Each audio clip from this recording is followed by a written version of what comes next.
bonjour, c'est à l'écoute d'un prof dans le bois pour Géo plein air. Suite à la chronique Chute à travers la glace, j'ai souvent eu la question « Qu'est-ce qu'on fait une fois sorti hors de l'eau glacée? » Pour répondre à cette question, on doit aborder le sujet de l'hypothermie par immersion. Alors, je vous propose 3 solutions, 2 qui fonctionnent bien et une qui fonctionne moins bien. Et commençons par celle qui fonctionne moins bien, faire un feu. Mais avant, allons consulter un expert, Emmanuel Daigle, une vraie encyclopédie du plein air. Au niveau du feu, des fois les gens, le premier réflexe c'est de faire du feu quand quelqu'un est immergé dans l'eau. C'est beaucoup de temps faire un feu l'hiver. Le plus important, c'est vraiment de mettre la personne au sec et de l'isoler. Perdez pas votre temps à essayer de faire un feu si la personne n'est pas déjà au sec et bien isolée. Par contre, je mettrais le prof dans le bois au défi de faire un feu. Bonne chance, mon homme. Ah, Emmanuel, j'accepte ton défi, mais je rajoute une variable. Je porte un t-shirt de coton, un coton ouaté, des jeans et je fais tout ça en combattant un ninja barbu.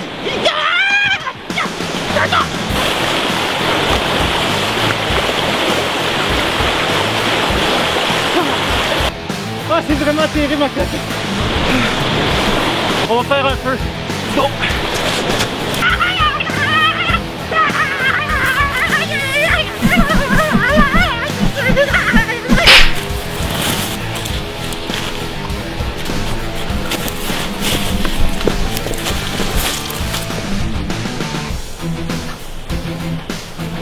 Quand on frissonne, les pores de peau se ferment, puis il y a des micro-contractions. Quand on arrive près d'une source très chaude comme un feu, c'est complètement l'inverse qui se produit. Donc, notre corps réagit, ouvre les pores de peau, ce qu'on ne veut pas. Donc, on va perdre beaucoup de chaleur pour rien. C'est vraiment l'effet inverse qu'on retrouve quand on se rapproche trop près d'un feu. Donc, il faudrait se garder une très bonne distance d'une source de chaleur intense comme un feu pour être efficace, en fait.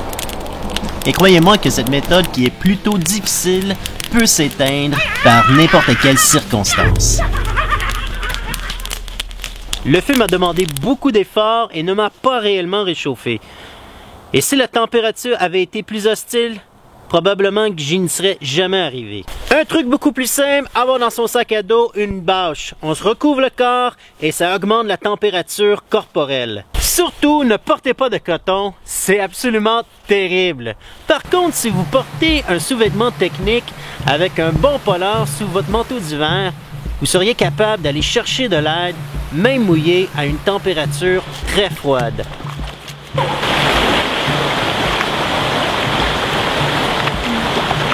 Pour une question de sécurité, on reste dans un milieu urbain, on va aller chercher de l'aide. C'est le temps d'y aller.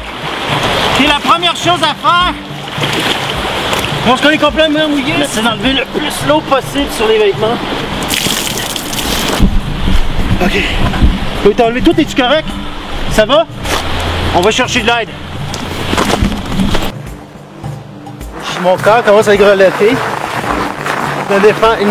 Un mécanisme de défense normal du corps. Quand on commence à frissonner, c'est déjà un premier signe d'un début d'hypothermie. C'est une micro-contraction des muscles pour générer beaucoup plus de chaleur.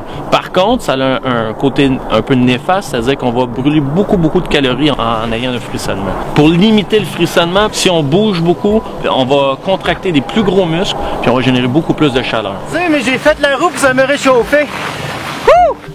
Lors d'une activité, n'oubliez pas de bien vous hydrater. Cela empêche votre sang d'être plus visqueux, de mieux circuler et de mieux vous réchauffer. Ça, c'est un gros morceau de glace.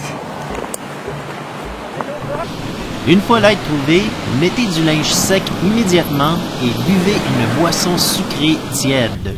Merci au bivouac de nous avoir sauvé la vie. Ça a été difficile, hein? À part avoir une bâche dans votre sac à dos, voici d'autres items qui devraient s'y retrouver. Un incontournable hiver quand on sort, il faudrait toujours avoir un matelas de sol. Idéalement un matelas en évasote, qui est un isolant beaucoup plus efficace que n'importe quel isolant qu'on peut retrouver sur le marché. Partez jamais sans votre thermos, des isolants à gourde, les fameuses bouteilles de 1,5 litres, très efficaces. Mettre de l'eau chaude directement sur le torse d'une personne. Un sac de couchage.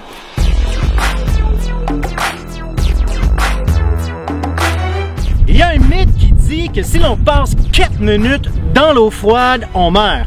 Alors, je vais prouver que ce mythe est faux. Je vais aller dans l'eau 4 minutes, mais cette fois-ci en maillot de bain. On y va?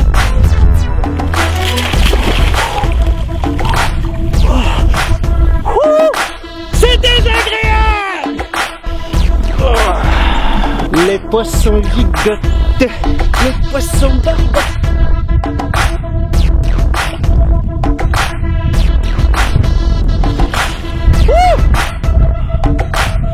Voilà, ça fait 4 minutes et je ne suis pas mort.